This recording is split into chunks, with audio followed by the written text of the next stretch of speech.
Welcome to ECTV News. I'm Michaela Paddock. And I'm Christina McNamara. All this month, visit the Capturing Camelot exhibit in the VPAC, featuring Stanley Tredick's iconic images of the Kennedys. Tredick is best known for the photographs he took of President John F. Kennedy relaxing with his children. He understood the symbolic value of such family images and has allowed him to focus on small human moments within the political confines of Washington.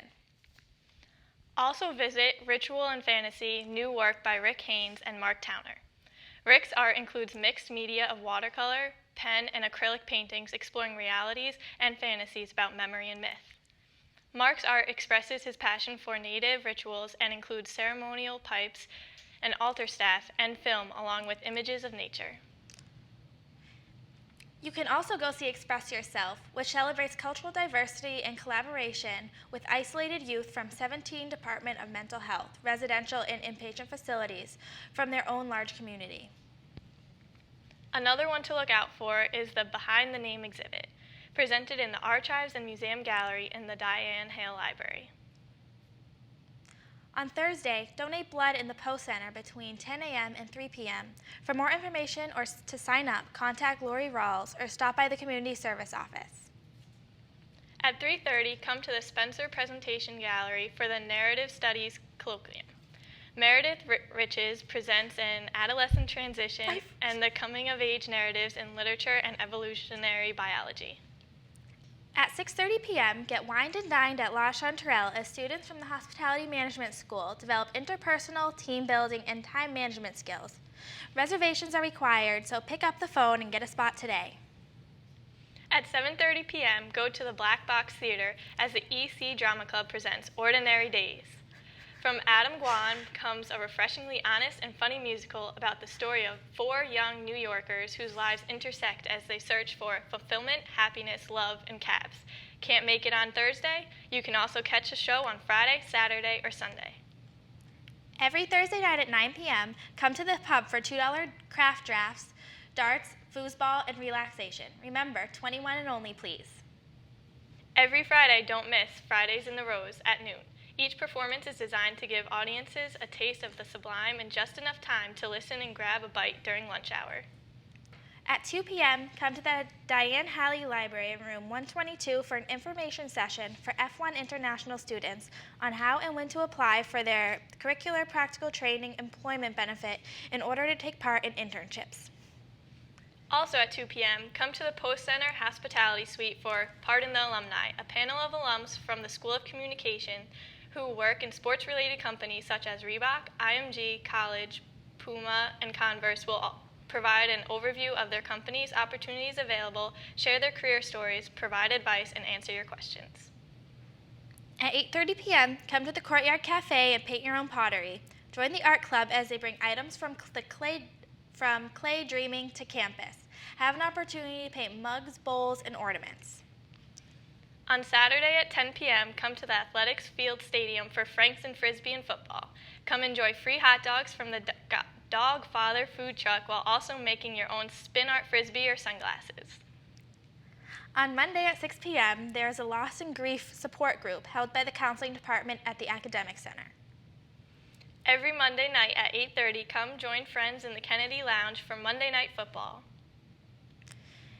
On Tuesday at 6 p.m., come to the LSB building in room 159 for Endicott Entrepreneur Club speakers. The panel speakers are Boston Startup Institute alums, and they will discuss their professional careers, their experience, and the Startup Institute.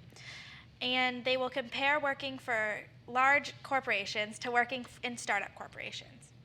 At 6:30, come to the Callahan Center for Building Relationships and Finding Success, a panel discussion with EC alums. Hear from recent grads about how they have been successful building valuable business relationships to help them obtain internships, jobs, and new opportunities. On Wednesday at noon, there will be a gathering in the main chapel for a moment to pause, reflect, and remember the lives of loved ones who have passed away. During that time together, you will have an opportunity to reflect with prayer, music, and the lighting of candles. At 5 p.m., come to the Diane Hale Library for Interviewing for Internships. Get tips on preparing for interviews, answering typical interview questions, dressing to impress, and follow up after the interview. At 5:30 p.m., come to the Dexter Room in the chapel for a Cornerstone Christian Group weekly meeting. At 9 p.m., come to the McDonald Gymnasium in the Post Center for basketball blast-off.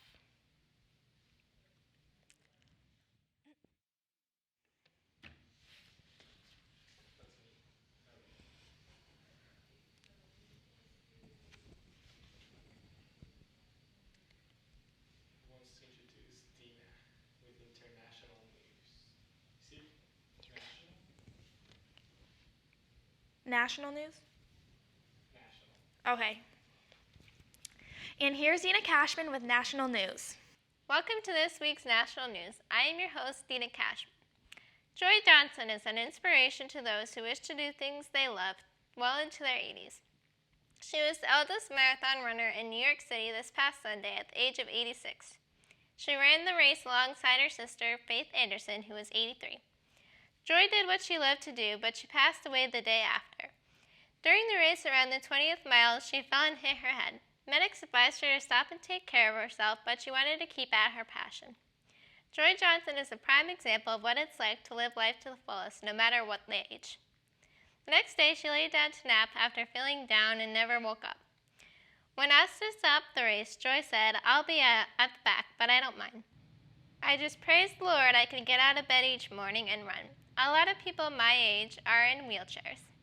Movie characters Miley Cyrus, Minions, and masked figures took to the streets this Halloween, but what happened when those Halloween costumes sparked debate or a school lockdown?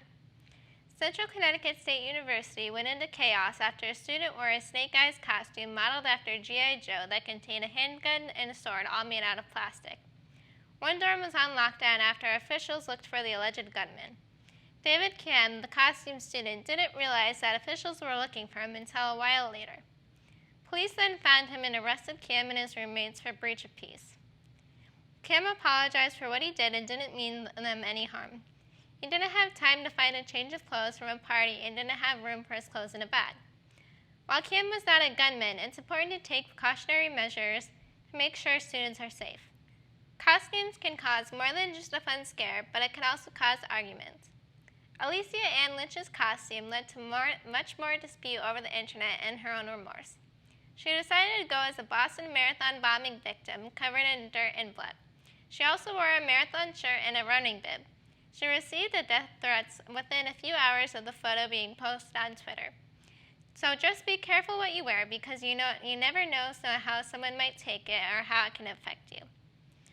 That's it for this week on National News. See you next time. And now Jocelyn Kane with EC Sports. Hello and welcome to this week's episode of Gull Sports Recap. For ECTV, I'm Jocelyn Kane. Welcome to championship season, everyone.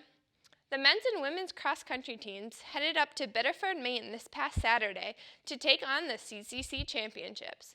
On the women's side, they had two girls that came out on the top 10, making the CCC all-conference team. Coming in second overall was junior Erin Haynes, and coming in ninth was junior Lauren Boyle. The women clinched a fourth-place finish overall, improving from the last 2 years of fifth-place finishes.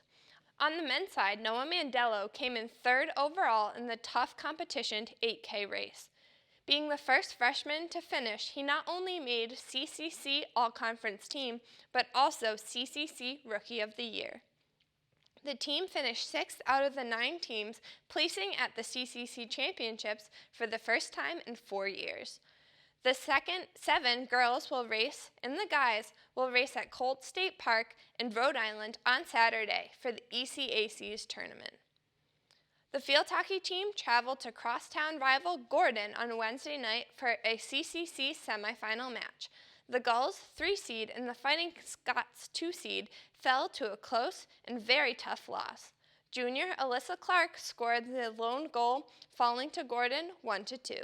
They finished their season with a 9-11 regular record and a 6-6 conference record. The football team scored above MIT in their first test of the regular season. To add to their 5-game winning streak, the Gulls beat the NEFC rival MIT 52-21 on Saturday. They remain one of 2 unbeaten teams in the league. The NEFC named freshman Jake Pelletier on Special Team Player of the Week. This Saturday, they will play at home against Western New England. The men's ice hockey team currently has a 5-game winning streak, beating Keene, Bryant twice, New Hampshire, and Central Connecticut State. In the game against CCSU, senior Cameron McLeod tallied his second hat trick of the season, bringing the Gulls to a 6-1 overall record. They play Connecticut College and Keene State this week. On the women's side, they currently have a 3-0 record, beating Harvard, UMass Lowell, and Dartmouth. Freshman Katie Saunders tallied her first career goal in winning the game for the Gulls against the Big Green, Dartmouth. They play MIT and Harvard this week. The women's soccer team started out the week securing the top spot over Gordon for the CCC tournament, hosting all home games. On Saturday, they beat Curry 2-1 in overtime, moving on to the semifinals. Both Laura Wasaki and Jessica Joseph earned weekly honors this week. Wasaki was named CCC Offensive Player of the Week, and Joseph was named CCC Rookie of the Week, receiving an honor now for 2 weeks in a row. And finally, on Wednesday, the Gulls competed against Wentworth for Game 5, winning 1-0 in overtime. They will now move on to the finals at home Saturday. On the men's side, they traveled to Nichols on Saturday afternoon for the CCC quarterfinal match. They fell to the Bisons 3-1, bringing their tournament to an end. They finish off their season 9-10-0. Yet the Gulls' season may not be over as they wait their fate to potentially earn a spot in the ECAC tournament. The volleyball team swept Eastern Nazarene and advanced to the CCC semifinals. Leading the Gulls was Mackenzie Guerrier, who had 12 kills with a .4 hitting percentage. They beat them 3-0 and will play Salve Regina on Thursday night. And that's it for ECTV Sports. I'm Jocelyn Kane. Back to you in the studio, Christina and Michaela.